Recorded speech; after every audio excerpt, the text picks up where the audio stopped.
During their careers, NBA players are faced with tough decisions every day, whether those are on-the-court decisions or ones made off the court. NBA players often are tasked with difficult decisions that come with monumental ramifications. One of these decisions includes requesting a trade from their current team. Usually when a player reaches his breaking point with a franchise, he will request a trade out of that situation, which prompts an influx of backlash. These instances are rare throughout NBA history. They are so rare, in fact, I have listed the 10 most prominent examples of a player requesting a trade and immediately or almost immediately winning an NBA championship with their new teams.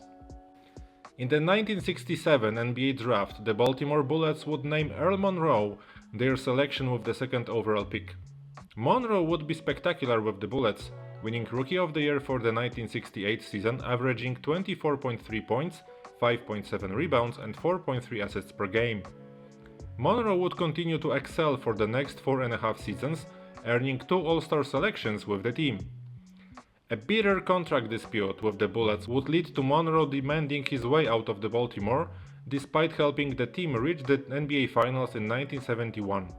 After 3 games in 1972 season, the Bullets suspended Monroe while they weighed their options. Finally, a deal was reached with the New York Knicks, who would receive Monroe in exchange for Mike Riordan and Dave Stallworth. The rest is history. In 60 games for the Knicks in 1972, Monroe would average 11.4 points and 2.2 assists. But the team would lose in the NBA Finals to the Lakers. The Knicks would cash in on their deal in 1973 though. That season, Monroe helped lead the Knicks to their second NBA championship, averaging 15.5 points and 3.8 assists per game. Monroe finally found his home and remained with the Knicks for the next 8 years to end his career. Back in the late 70s and early 80s, Moses Malone had established himself as one of the best players in the NBA. From 1977 through 1982 with the Houston Rockets, Malone would win 2 MVP awards and lead the team all the way to the 1981 NBA Finals.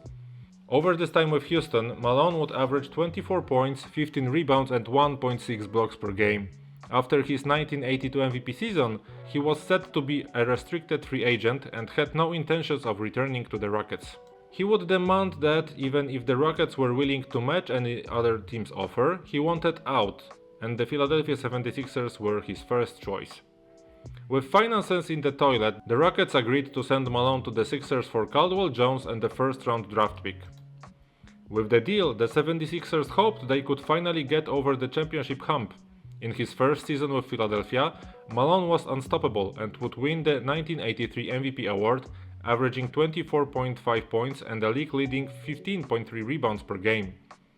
He would then go on to lead the Sixers to their first NBA championship since 1967. He would claim Finals MVP honors on top of his MVP victory, as the Sixers swept the Lakers in 4 games. It was the most impactful trade in the 76ers history and still is to this day. Mark Aguirre is easily one of the best players in Dallas Mavericks history.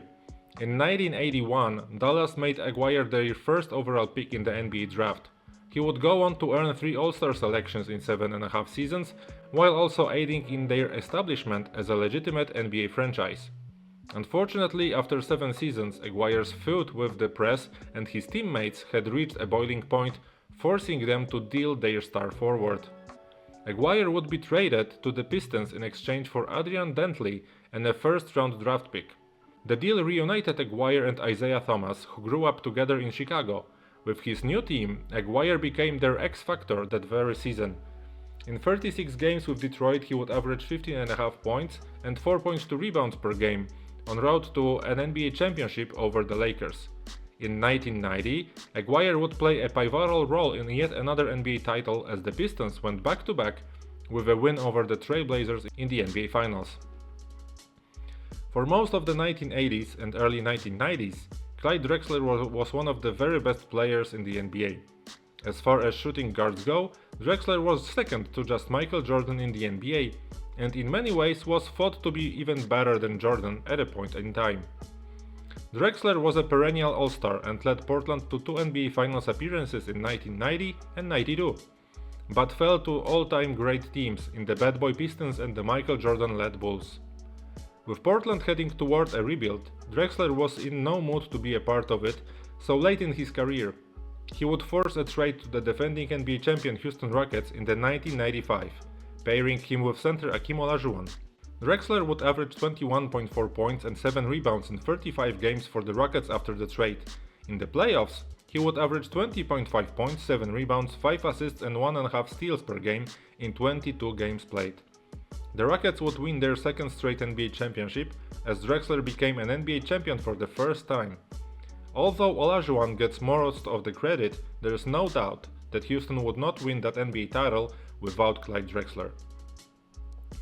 During the early 2000s, there was no player on the same level as Shaquille O'Neal with the Lakers. From 2000 through 2002, Shaq would lead the Lakers to 3 straight NBA championships while winning all 3 Finals MVP awards and dominating NBA as we have never seen before. Unfortunately for Lakers fans, egos would collide between Shaq and Kobe Bryant. After a very public feud between the two megastars, the Lakers had to decide between them. In the end, they chose to ship O'Neal to Miami in exchange for Lamar Odom, Caron Butler, Brian Grant and 2 draft picks. In his first season with the Heat, Shaq was dominant, finishing second in MVP voting, but the real prize would come the next season. Alongside yet another superstar, Dwayne Wade, O'Neal and the Miami Heat would capture the NBA championship over the Dallas Mavericks. Although he wasn't his usual self, Shaq was as important as anyone to their championship run.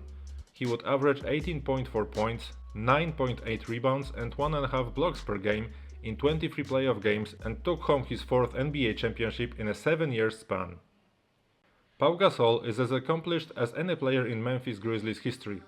In 6.5 seasons with the team, Gasol was named a Rookie of the Year and an All-Star once, and averaged 18.8 points, 8.6 rebounds and 1.8 blocks per game. Toward the mid-2000s, the Grizzlies began to struggle mightily on the court, having some of their worst seasons in team history. Gasol, frustrated with the direction of the team, publicly demanded a trade. He was granted his wish with a deal to the Los Angeles Lakers and a pairing with Kobe Bryant. That season, the Lakers would advance to the NBA Finals but fall to the Celtics in 6 games. Gasol and Bryant would make up for it in 2009 and 2010, winning back-to-back championships over the Magic and Celtics. In his time with the Celtics, Gasol would average 17.7 points, 9.9 rebounds and 1.4 blocks per game and have his jersey retired by the team in 2023. For the first 12 seasons of his career, Kevin Garnett grew up before our eyes with the Minnesota Timberwolves. Garnett gave everything he could to the franchise during that time, which included an MVP run in 2004 and a trip to the Western Conference Finals. Despite his best efforts, Minnesota kept falling short, and Garnett saw and had enough by the late 2000s. He would have his wish answered when the Timberwolves facilitated a trade to the Boston Celtics to unite Garnett with both Paul Pierce and Ray Allen. In his first season with the team in 2008, Garnett would claim the NBA's Defensive Player of the Year award and averaged 18.8 points, 9.2 rebounds, 1.4 steals and 1.3 blocks per game. In the playoffs, Garnett and the Celtics would win the NBA championship over the Lakers in 6 games. He would average over 20 points, 10.5 rebounds and over 1 steal and 1 block per game. He would remain with the Celtics for a total of 5 years. He helped them appear in 2 NBA Finals, while of course winning the 2008 championship. While the Boston Big Three didn't accomplish all of what they set out to do, the 2008 title run is still one of the most memorable runs in the last 25 years. Of all the deals on this list today, the deal that sent Kawhi Leonard to Toronto is the one that comes with the most drama. Leonard had become a superstar with the Spurs early in his career with an MVP championship, Finals MVP and 2 Defensive Player of the Year awards to his name. During the 2017 playoffs, Leonard would hurt his ankle, an injury that would spell the end for him in San Antonio. After playing just 9 games in 2018, Leonard accused the Spurs medical staff of mishandling his injury and promptly requested a trade out of Texas. The damage between Leonard and the team had become irreparable, and he would soon be dealt to the Raptors in exchange for DeMar DeRozan, Jakob Poeltl and a first-round draft pick. Leonard's first and only season with the Raptors would be one of the most miraculous seasons for a player in NBA history. Against all odds, Leonard would lead the Raptors to their first NBA championship in team history. In the playoffs he would average 30.5 points per game, 9 rebounds and 1.7 steals to slice through the competition. He would also take home Finals MVP honors for their 6-game series win over the Warriors. As the first overall pick in the 2012 draft by the New Orleans Pelicans, Anthony Davis was already on his way to becoming an NBA superstar. Over the next 7 seasons, Davis would take the reins of the Pelicans franchise as a perennial MVP contender and All-Star. In his 7 seasons with the Pelicans, Davis would earn 6 All-Star selections, an All-Star MVP award, 3 All-NBA First Team selections and 3 All-Defensive Team selections. Even with all of his individual success, Davis was not satisfied with the way things were trending on a team level. Davis would very publicly demand a trade out of New Orleans, citing differences in what he wanted and where the team was headed. In the summer of 2018, his wish would be granted when the Pelicans traded him to the Lakers in a massive deal that paired Davis with LeBron James. Davis's first season with the Lakers would be one he would never forget, or any of us would, to be fair.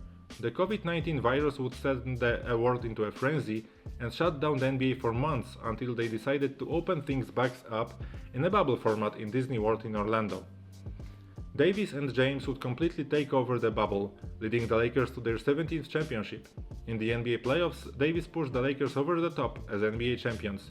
He would average 27.7 points, 9.7 rebounds, and 1.4 blocks per game. Although Davis has struggled with injuries ever since, the Lakers make the deal for Davis 10 times out of 10, knowing it would bring them an NBA title. Okay, that's it for today. Thanks for watching and I see you next time. Bye.